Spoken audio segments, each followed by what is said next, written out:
Ce podcast vous est proposé par Total Energy.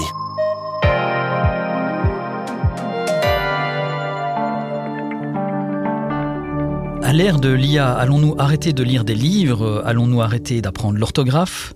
Ou même les langues, comme l'anglais ou le néerlandais?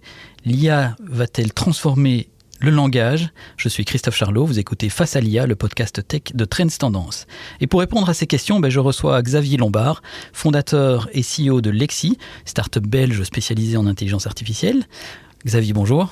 Bonjour Christophe. Alors voilà, Xavier, toutes ces questions, on va les aborder ensemble parce qu'au fait, avec Lexi, vous travaillez sur l'IA et le langage. Parce qu'en fait, votre start-up, en résumé, Lexi enregistre les réunions de travail en vidéoconférence, fournit automatiquement des transcriptions, des résumés et des to-do dans plusieurs langues. C'est juste ? Tout à fait. C'est juste, ok. Expliquez-nous brièvement, très concrètement, quels sont les métiers finalement que ce type d'application transforme d'ores et déjà. Alors, pour être un tout petit peu plus complet dans la présentation, et vous allez comprendre en fait, les métiers impactés, c'est toute personne qui fait des réunions et qui a de manière suffisamment structurée, importante, même à partir de 1-2 réunions par semaine. Certaines personnes vont faire évidemment 4-5 réunions par jour. Alors les réunions, en fait, quand on y réfléchit, c'est quoi? C'est des réunions en visioconférence, mais ça peut être aussi des réunions téléphoniques ou tout simplement des réunions en présentiel à 2, à 4, 5, 10. Pour chacune de ces types de réunions, on est capable, Lexi, de l'enregistrer avec un système, soit sur le téléphone, soit sur la visioconférence, soit même avec un dictaphone sur votre téléphone ou votre PC. Et donc, effectivement, alors l'impact, finalement, on va le retrouver dans un peu tous les types d'entreprises et tous les types de métiers. Vous faites du recrutement, vous êtes impacté. Vous faites du conseil, vous êtes impacté. Vous êtes commercial, évidemment, c'est fondamental, la partie interaction. Mais donc, on va retrouver certaines sociétés pour qui c'est les réunions internes pour lesquelles on apporte beaucoup de valeur et d'autres où c'est plutôt des interactions externes. C'est ça. Et donc, en termes de technologie, alors sans entrer dans la technologie pure, mais grosso modo, dans ce qui est mis en œuvre, c'est forcément de la reconnaissance vocale. Donc, Lexi vous écoute et comprend, entre guillemets, ce que vous dites. Après, il y a de la reconnaissance de texte, et puis on travaille le texte, la sémantique, etc. C'est tout ça qui est mis en œuvre? Tout à fait. Ce qui est intéressant, c'est qu'on a déjà au minimum 2 types d'intelligence artificielle qui sont sollicités, mais en réalité, on va faire beaucoup plus que 2 passages d'intelligence artificielle. Une première étape qui est donc cet enregistrement qui est déjà assez complexe au niveau technologique, et ensuite on a un speech to text, donc on transforme un speech en texte avec détection automatique de langue, etc. Donc énormément d'informations qui parlent des repérages des signatures de voix différentes. Donc c'est déjà des technologies extrêmement évoluées qui étaient balbutiantes il y a encore 5 ans. Et après, avec effectivement la révolution que l'on connaît de ChatGPT, il y a la capacité d'interpréter ce texte, de le comprendre, de le résumer, d'en faire des to-do list.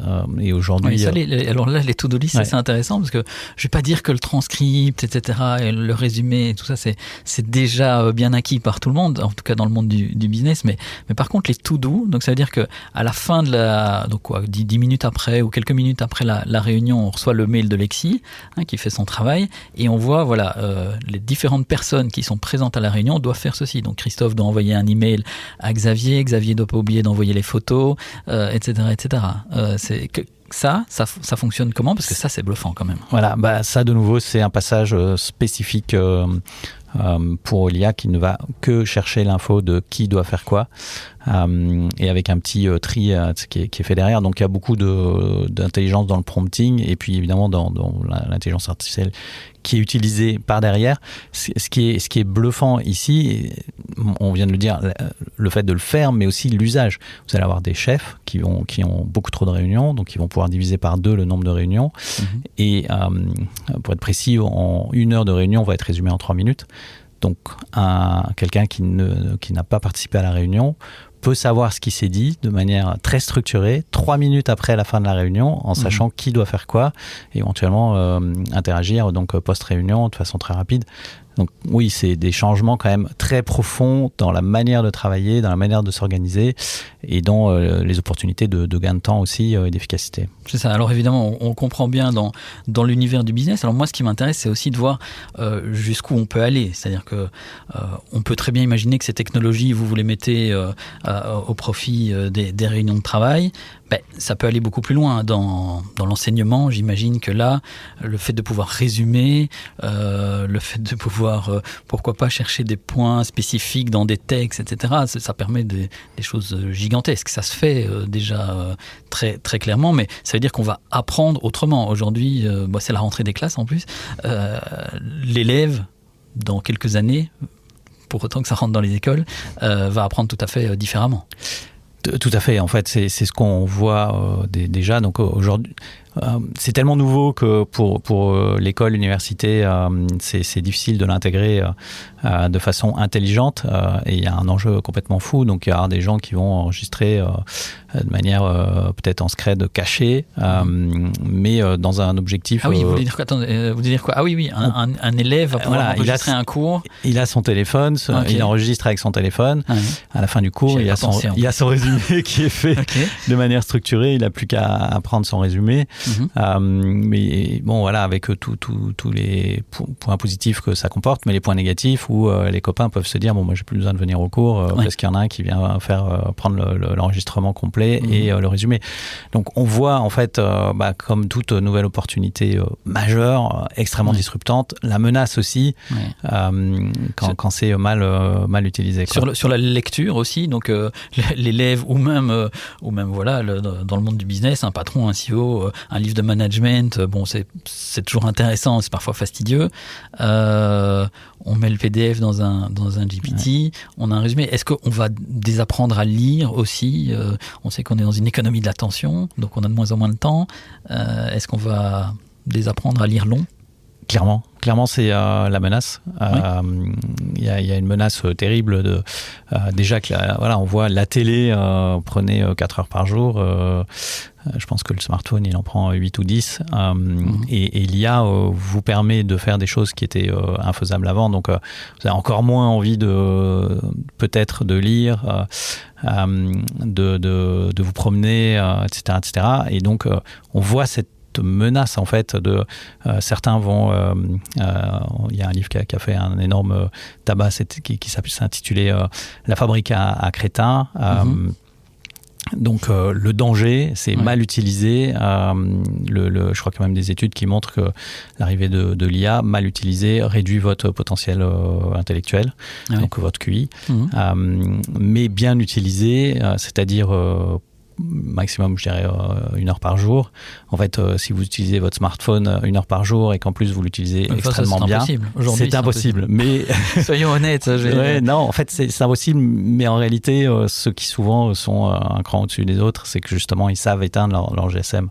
Donc, c'est un peu le paradoxe de bien utiliser, ça vous rend effectivement très très fort. Mais combien de jeunes vont résister, ça c'est en fait c'est là qu'est plus le sujet numéro 1, et je sais même pas si on peut dire que c'est un sujet d'éducation. Là c'est un sujet existentiel presque. Oui, parce qu'au fond c'est ça, quelque part vous mettez le doigt sur quelque chose, c'est que utiliser à tout va pour se simplifier la vie dans des tas de domaines, on va devenir des crétins, ou en tout cas on va déstructurer un petit peu notre cerveau. On va laisser, si vous voulez, l'IA réfléchir pour nous. J'entendais qu'au niveau de l'orthographe, on n'a plus tellement besoin d'apprendre l'orthographe. Je dis pas qu'on n'a plus besoin, mais certains le disent. On n'a plus trop besoin d'utiliser de connaître l'orthographe ou même les langues. Ça servira à rien. Avec la traduction aujourd'hui, ça marche assez bien. On voit que les traducteurs sont quand même en souffrance avec les outils d'IA, avec le live qui va arriver, c'est-à-dire que l'IA va pouvoir traduire simultanément quelque chose. En fait, on ne doit plus apprendre le néerlandais ou l'anglais.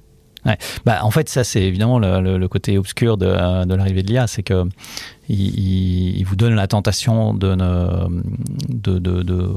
sous-traiter à l'IA des tâches essentielles, et nous en fait on a pris un parti complètement différent, c'est-à-dire que on a dit Lexi, on a la chance d'être un outil vraiment à la pointe de la pointe, d'être une boîte belge, d'être toute l'équipe en Belgique, et notre motto c'est libérer le potentiel. Donc, donc comment est-ce qu'on fait ça? En fait, on va... l'idée, c'est que les tâches, finalement, les plus ingrates sont faites par l'IA, mais pour vous libérer du temps, vous libérer de la charge mentale, pour vous concentrer sur des tâches à plus haute valeur ajoutée, des réunions plus complexes, une réflexion stratégique plus intense. Donc, mais ça, c'est vous, ça, c'est Lexi. Voilà, à un moment donné, votre vision en tant qu'entrepreneur dans l'IA, ça, c'est évidemment vous cadrer, etc., et c'est très positif.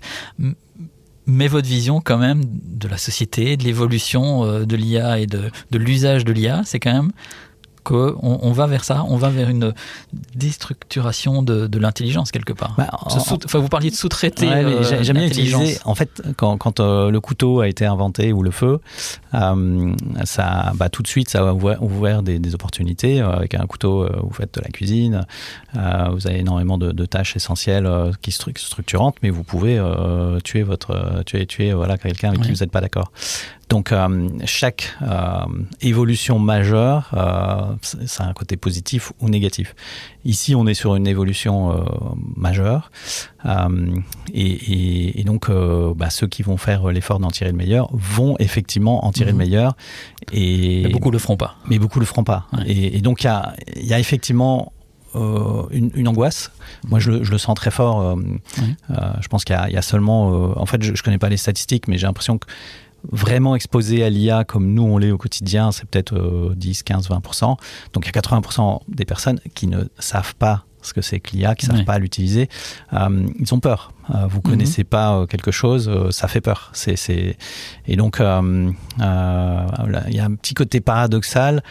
Expliquer l'IA, ok, mais surtout que plus de gens finalement l'utilisent, elle l'utilise bien, ça va nous protéger en fait. Ça va nous protéger. Surtout qu'il faut quand même vous rappeler, on est encore... Alors c'est déjà impressionnant ce qu'il y a moyen de faire, mais on en est toujours qu'au début. Et là, on parle d'outils d'intelligence artificielle qui se préparent, et quand on est dans la tech, on le sait, c'est pas juste des outils, c'est des agents. C'est-à-dire, et ça, c'est un concept que vous pouvez peut-être nous développer, mais c'est que finalement, on va faire à l'IA toujours plus de choses. Oui, tout à fait. Le concept des agents, c'est ce qui vous occupe aujourd'hui, c'est très excitant dans la tech. C'est ça. Dans l'IA. Donc un agent IA, c'est une sorte de fonctionnalité qui fait quelque chose. Pour que ce soit vraiment un agent IA, il faut qu'il y ait justement de l'IA qui ait quelque part analysé une situation et pris une décision qui n'était pas une décision triviale. Sinon, c'est pas un agent, c'est juste un process. Et donc c'est ça. L'agent, pour bien comprendre, c'est une IA qui est capable de décider et de prendre action, en fait. Voilà, décider. Il faut faire attention à ce qu'on veut dire, mais voilà, un exemple. Nous, on va avoir un agent qui envoie des mails.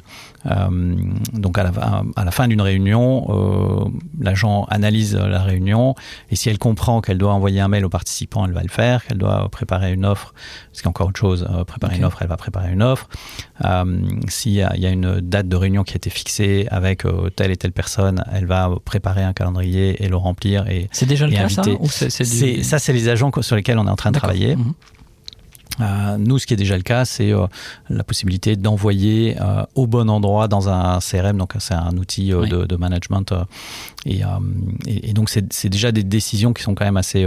est-ce que je l'envoie, est-ce que je l'envoie pas, à quel endroit je l'envoie, et quelle info j'envoie. Donc tout ça déjà c'est quand même intéressant. Alors la révolution de l'agent IA qui est juste devant nous, donc on est dedans, c'est en train de se passer. Pour ceux qui veulent prendre déjà un peu d'avance sur le vocabulaire, ce qui va se jouer, c'est les orchestrateurs d'agents IA. C'est-à-dire que vous pouvez avoir 4 ou 5 agents qui font des choses, mais pour être meilleur, pour avoir un meilleur outil ou être plus efficace, en fait, il faut un chef d'orchestre. Qui va, lui, décider sur la base de ce qu'il a entendu, de ce qu'il a vu dans un compte-rendu. Tel et tel agent, vous allez faire telle et telle chose. D'accord. Pour un orchestrateur, donc un chef d'orchestre, qui sera une IA ou qui sera un humain ? Qui sera aussi une IA. Qui sera une IA, d'accord. Et donc, on se retrouve, on peut imaginer, et ça va arriver dans les prochains mois, prochaines années, où un logiciel sera capable d'avoir 3 ou 4 orchestrateurs qui eux-mêmes ont à leur disposition 5-10 agents.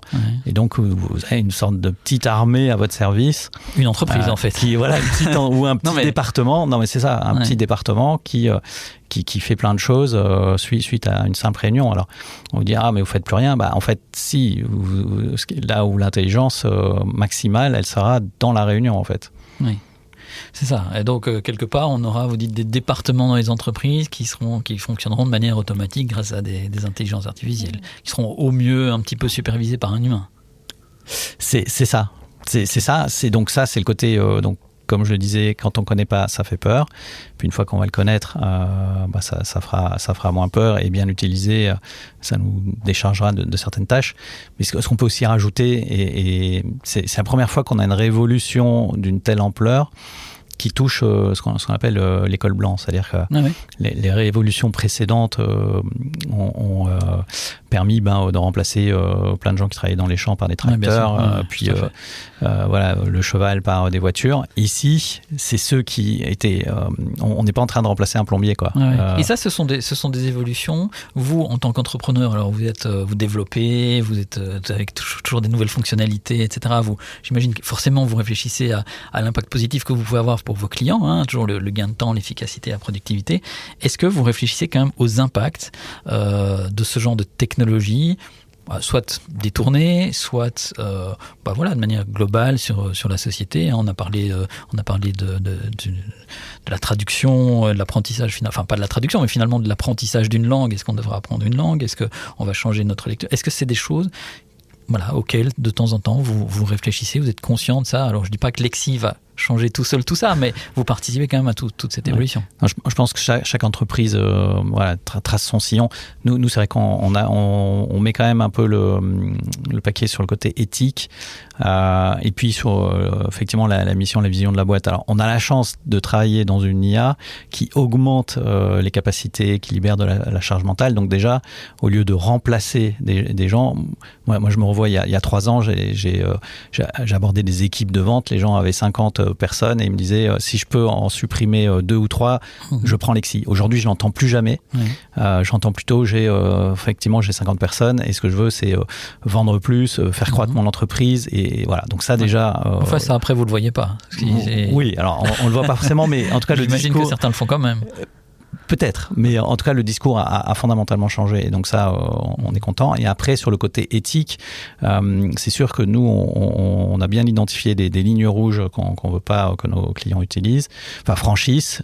Donc par exemple, l'IA ne doit pas être un outil pour trier des personnes. Je prends l'exemple dans le recrutement, l'IA aujourd'hui peut trier des CV, mais c'est pas l'IA qui doit choisir les personnes. Donc après 50 entretiens, on imagine bien, et on le sait, que l'IA fera des recommandations, c'est-à-dire qu'elle va trier, va dire celui-là, mettre des cotations potentiellement, enfin peut-être pas des cotes, mais en tout cas va déterminer, va offrir le choix de la possibilité, et non mais alors va diriger le choix malgré tout. Oui, mais ça c'est, on va dire, ça c'est justement le côté positif. Si l'IA va rapidement repérer est-ce que telle personne maîtrise la langue, est-ce que à quel niveau elle le maîtrise, donc toutes sortes de choses assez, je dirais, administratives. Et nous, notre objectif, c'est justement donc de libérer cette charge mentale et de permettre à l'humain d'être dans le driving seat. Après, on a aussi une réflexion sur quels sont les clients qu'on ne veut pas, donc comme je sais pas moi, des dealers de drogue ou des gens qui travaillent dans le porno. Ça nous est arrivé Mais ça, je dirais, pardon, c'est pas forcément lié à l'intelligence artificielle, ça c'est un choix éthique de votre entreprise. Voilà, tout à fait. Peu importe l'activité. On est d'accord. Okay. Mais peut-être autre domaine, mais c'est quand même intéressant. On voit, alors Lexi marche bien, vous êtes très en vue dans l'intelligence artificielle en Belgique, mais vous êtes sur un terrain qui est quand même occupé par des géants tels que Microsoft, Google, Zoom, etc., pour ne citer que ceux-là. Ça doit vous faire plaisir que je les cite. Quand vous voyez qu'ils intègrent déjà des outils de transcription et d'intelligence artificielle, est-ce que vous dites, oula, panique, qu'est-ce qu'on va faire demain? Ou bien, malgré tout, vous voyez quand même une opportunité en tant que petit acteur, désolé, aujourd'hui c'est encore un petit acteur par rapport à ces géants-là, vous voyez une opportunité de vous développer?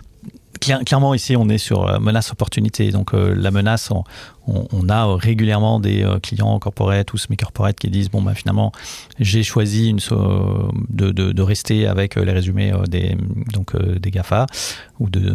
Mais en réalité, c'est une opportunité très, très intéressante. Donc, le premier qui a lancé finalement l'offensive avec des résumés, la transcription des résumés, ça a été Copilot. Et on a vraiment vu une accélération de notre business dans les 6 mois après que Copilot se soit lancé. Ils ont évangélisé. Donc exactement. En gros, ils ont dit au marché, ce truc marche, mais notre chance, c'est que les GAFA visent 1 milliard de personnes. Nous, même plus, on va dire, ils visent 2-3 milliards. Nous, on vise 100 millions, ceux qui sont un peu plus high-tech, évolués, les cadres, etc. Et leur outil, qui a, pour faire simple, ils ont une dizaine de fonctionnalités, on en a 250, ne suffit pas. Et donc grâce à ça, ils ont évangélisé et ça nous permet d'accélérer. En fait, on est en train de vivre la même chose avec Google a lancé son propre système de transcription il y a que quelques mois. Donc, dans un premier temps, ça nous ralentit parce que les gens se disent « Ah, mais non, il y a Google, on est en train de le tester. » Mais on commence déjà à voir les fruits. C'est-à-dire que de plus en plus de personnes disent « Bah oui, on a testé avec Google. Il n'y a que 10 fonctionnalités, vous en avez 250. Il y a beaucoup trop de fonctionnalités cœur essentielles dont on a besoin pour notre business, comme au niveau du consentement. » Donc, la spécialisation fait que, quelque part, vous pouvez vous imposer. Alors, on parle beaucoup du sujet européen, et je sais que c'est quelque chose que c'est un argument aussi que vous avancez, quand on vous dit tiens, par rapport au GAFA, je vous ai déjà entendu le dire, oui, mais l'avantage c'est que nous on est européens. C'est aussi une force pour vous, c'est un positionnement? Voilà, c'est majeur. En fait, il y a une tendance de fond, mais qui s'est accélérée de façon phénoménale avec l'arrivée de Trump, de réaliser, on a un problème en Europe où on a une très faible souveraineté. Les infrastructures sont complètement sous la domination des Américains. Et donc, on voit en fait cette espèce d'écartèlement où un certain nombre de corporates, par exemple, disent « Je veux plus d'intégration dans Microsoft, mais je veux commencer dès maintenant à me préparer à pouvoir m'en passer à 100%. » Donc, c'est un argument de vente quelque part. Donc, c'est un argument de vente. Il faut être plus intégré et avoir le moins de dépendance possible au GAFA.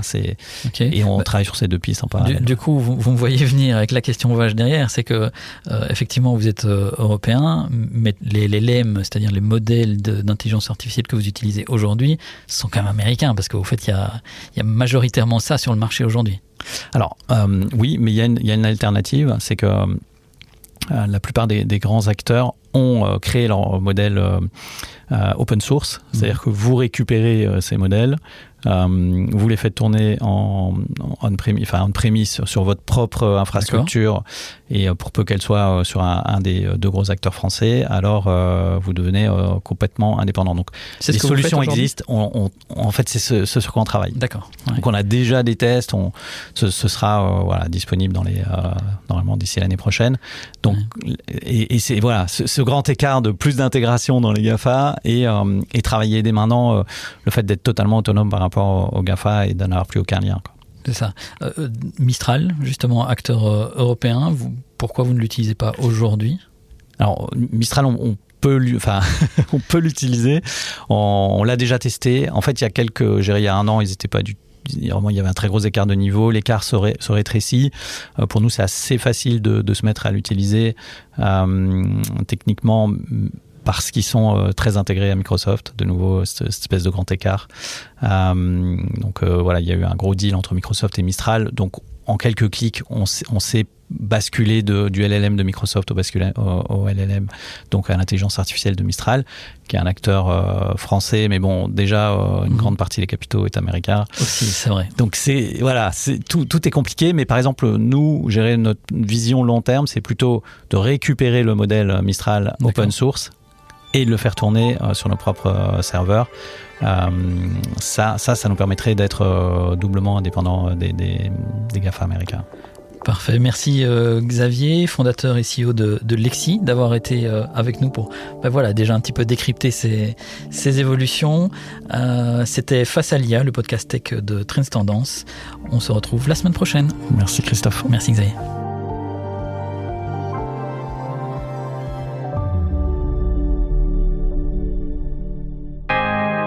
Merci d'avoir écouté ce podcast proposé par Total Energy.